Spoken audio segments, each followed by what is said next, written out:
એનએસયુઆઈના વિદ્યાર્થીઓએ સાથે મળીને સયાજગંજ પોલીસ સ્ટેશન ખાતે વિજિલન્સ ઓફિસર સુદર્શન વાળા સામે ફરિયાદ નોંધાવી હતી। વડોદરા શહેરમાં વિશ્વવિખ્યાત મહારાજા સયાજીરાવ ગાયકવાડ યુનિવર્સિટીમાં એનએસયુઆઈ દ્વારા 22 તારીખના રોજ હેડ ઓફિસ ખાતે આવેદનપત્ર આપી રજૂઆત કરવામાં આવી હતી, જેના વિરુદ્ધમાં એનએસયુઆઈ પર સુદર્શન વાળા વિજિલન્સ ઓફિસર દ્વારા ફરિયાદ કરવામાં આવી હતી। તેના અનુસંધાનમાં એનએસયુઆઈ દ્વારા એમએસ યુનિવર્સિટીના વિજિલન્સ ઓફિસર સુદર્શન વાળા દ્વારા વિદ્યાર્થીઓને અપશબ્દો બોલી તેમને ધમકાવવામાં આવ્યા હતા કે તમને એક્ઝામમાં નાપાસ કરીશ તેવી ધમકી આપતા ત્યારે આજે એનએસયુઆઈના પ્રમુખ અમર વાઘેલા અને ઉપપ્રમુખ સુજેન લાડમેલ અને એનએસયુઆઈના વિદ્યાર્થીઓએ સાથે મળીને સયાજગંજ પોલીસ સ્ટેશન ખાતે એમએસ યુનિવર્સિટીના વિજિલન્સ ઓફિસર સુદર્શન વાળા સામે ફરિયાદ નોંધાવી હતી, જેમાં મોટી સંખ્યામાં એનએસયુઆઈના વિદ્યાર્થીએ હાજરી આપી હતી। સયાજગંજ પોલીસના પીઆઈને અરજી આપી હતી અને એમએસ યુનિવર્સિટીના વિજિલન્સ ઓફિસર સુદર્શન વાળા સામે કાયદેસરની ફરિયાદની રજૂઆત કરવામાં આવી હતી।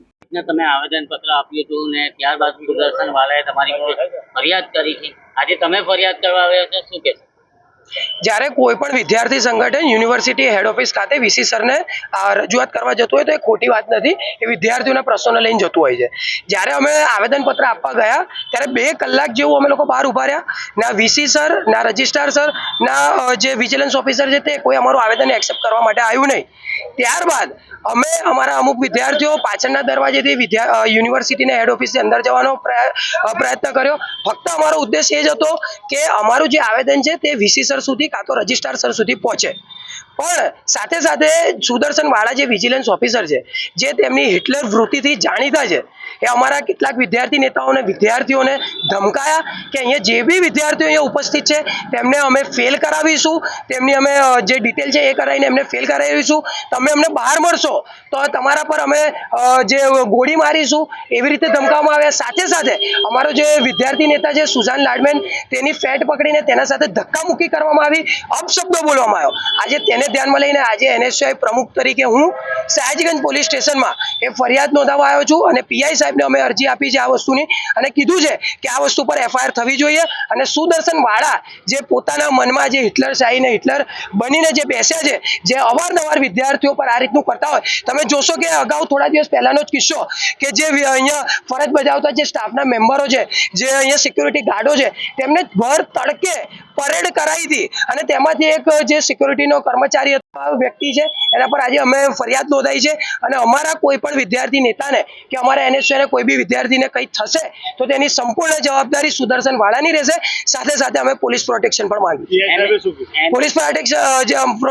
પોલીસ પ્રોટેક્શનની અમે માંગણી કરી છે। ત્યારે પીઆઈ સાહેબે અમે કીધું છે કે અમે જે બી છે તેની તપાસ કરીશું અને આવનારા સમયમાં જે જવાબ લેવાના હશે તેમાં અમે વાળા સાહેબને બી બોલાવીશું અને તમારો બી બોલાવીને જવાબ અમે લોકો માંગીશું। યુનિવર્સિટી દ્વારા તમારા ફોટોગ્રાફ બહાર પાડવામાં આવ્યા છે, તમારી પર આક્ષેપો કરવામાં આવે છે કે ઉપર જે લોબીમાં તમે બારીમાંથી કૂદીને પ્રવેશ કર્યો હતો, એના વિશે એ લોકોએ ફરિયાદ કરી, એના વિશે અમે વિદ્યાર્થી નેતાઓ છીએ, અમે અમારી આવેદન અમારા વિદ્યાર્થીઓના જે પ્રશ્નો હોય અમે લઈને જતા હોઈએ છીએ। જ્યારે અમારી વાત સાંભળવા માટે કોઈ નથી આવતું, અમારો એક જ ઉદ્દેશ હતો કે જે અમારું આવેદનપત્ર હતું એ યોગ્ય વ્યક્તિ આવીને એનું એક્સેપ્ટ કરે, પણ જ્યારે કોઈ લેવા નહોતું આવતું ત્યારે અમે પાછળના દરવાજેથી જઈને આવેદન આપવા માટે ગયા હતા, ના કે કોઈ યુનિવર્સિટીની સંપત્તિને કે તોડફોડ કરીને અમારી યુનિવર્સિટીમાં ભયનો માહોલ ઊભો કરવાનો હતો। તમે જોઈ શકો છો કે સીસીટીવી કેમેરામાં બધું ક્લિયરલી દેખાય છે કે અમારો એક જ ઉદ્દેશ હતો કે અમે જઈને અમારું જે આવેદન છે તે રજિસ્ટ્રાર છે કે વીસી છે એને અમે હસ્તક્ષ કરીએ, પણ જ્યારે ના આવ્યા ત્યારે અમુક અમારા વિદ્યાર્થી નેતાઓ પાછળના દરવાજે જઈને અંદર ફક્ત આવેદનપત્ર આપવા માટે ગયા હતા। સમાચારોના સતત અપડેટ મેળવવા માટે લોકમત ન્યૂઝને યુટ્યુબ ઉપર સબસ્ક્રાઇબ કરો, બેલ આઇકોન દબાવો અને અમારી સાથે જોડાયેલ રહો ફેસબુક, ઇન્સ્ટાગ્રામ અને ટ્વિટર ઉપર।